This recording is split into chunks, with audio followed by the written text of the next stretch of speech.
परमादेश mandamus क्या होती है? मैंडमस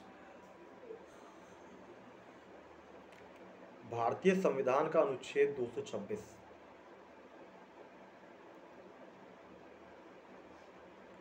लोगों के अधिकारों की रक्षा के लिए 5 प्रकार की रिट निकालने की शक्ति उच्च न्यायालयों को और अनुच्छेद 32 में सर्वोच्च न्यायालय को है। मैंडमस की रिट उन्हीं में से एक है, यानी परमादेश की रिट भी इन्हीं 5 रिटों में से एक है।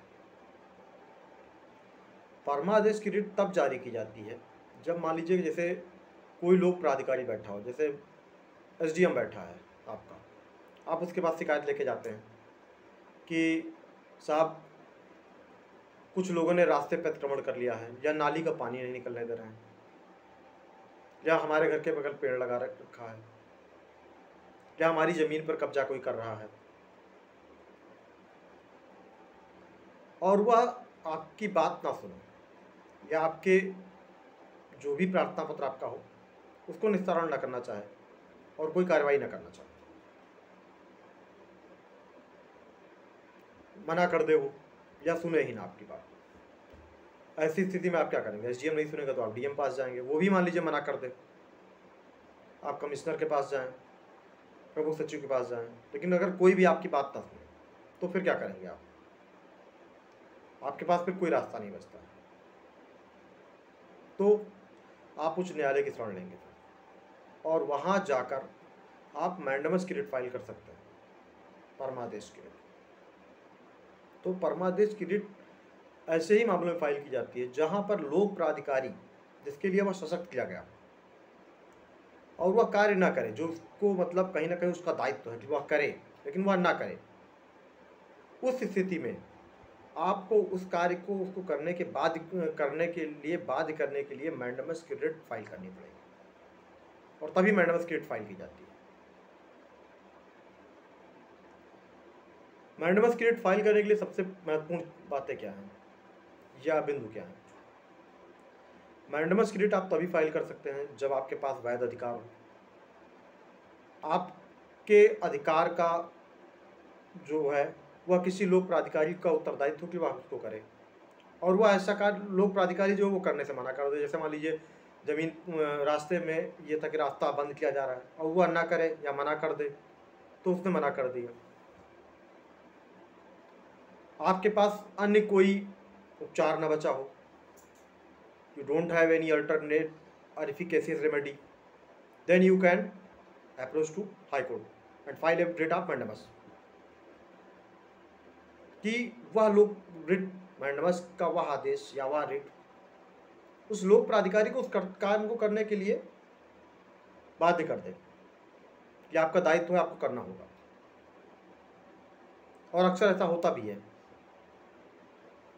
एफआईआर के विषय में भी मैं आपको बताता हूँ, बहुत से मामलों में देखा गया कि पुलिस एफआईआर दर्ज करने में भी बहुत जल्दी एफआईआर दर्ज नहीं करना चाहती। उस स्थिति में लोग सुप्रिटेंडेंट ऑफ पुलिस यानी एसपी के पास जाते हैं, या अगर मान लीजिए पुलिस कमिश्नरेट प्रणाली है तो वहाँ डीसीपी के पास जाते हैं या कमिश्नर के पास जाते हैं। लेकिन फिर भी अगर मान लीजिए एफआईआर दर्ज नहीं होती है तो लोग कोर्ट का सहारा लेते हैं। कोर्ट में भी अगर ना दर्ज हो तो आप मैंडमस की रिट फाइल कर सकते हैं, और फिर मैंडमस की रिट में यह आदेश किया जाता है कि हाँ इस व्यक्ति की एफआईआर दर्ज की जाए। मैंडमस की रिट के लिए महत्वपूर्ण बिंदु है कि कोई भी व्यक्ति इस रिट को दायर कर सकता है किसी भी लोक प्राधिकारी के विरुद्ध, लोक प्राधिकारी जिसका दायित्व हो कि वह कार्य करे लेकिन वह ना कर रहा हो तो। और अगर कोई सार्वजनिक कार्य है, जैसे मान लीजिए रास्ता है, नाली है,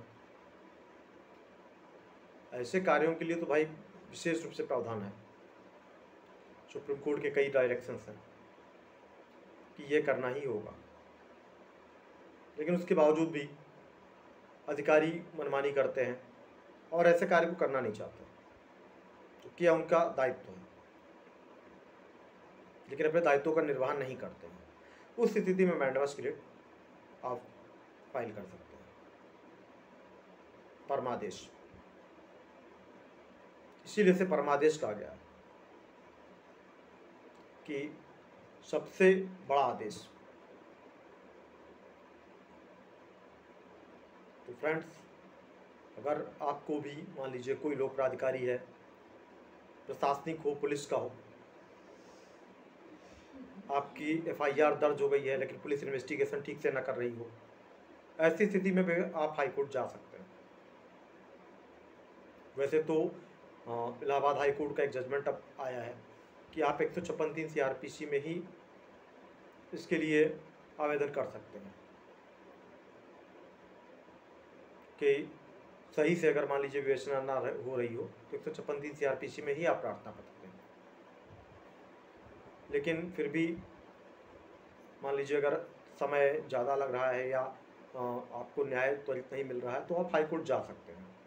ऐसा कोई प्रावधान आपको विधि रोकती नहीं है कि आप हाई कोर्ट नहीं जा सकते। तो फ्रेंड्स, अगर आपको वीडियो पसंद आया हो तो वीडियो को लाइक करें, चैनल को सब्सक्राइब करें ताकि आगे भी आपको ऐसे वीडियो देखने को मिलते रहे। Thank you.